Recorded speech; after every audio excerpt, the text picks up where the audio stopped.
stretching 30 kilometres across the Blue Mountains. The man who revolutionised home lending in this country, John Simon, today said house prices will collapse if the Labor Party's policy on negative gearing is introduced. But Shadow Treasurer Chris Bowen is adamant the changes will help first home buyers.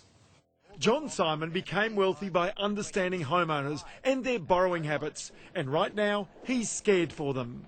I would think property prices would drop at least 10, 20%.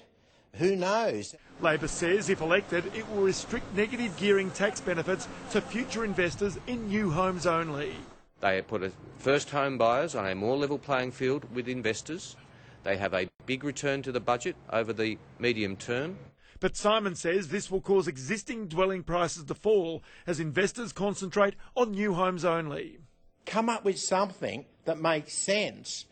Suggestions of such big price falls will send a scare through our community, with around 2/3 of all homes either owned outright or owned by people who have got a mortgage.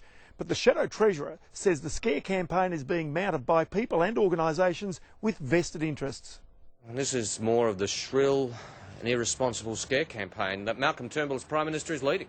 The Grattan Institute says if negative gearing is abolished completely, average house prices will fall by 2%, more or less depending on where you live.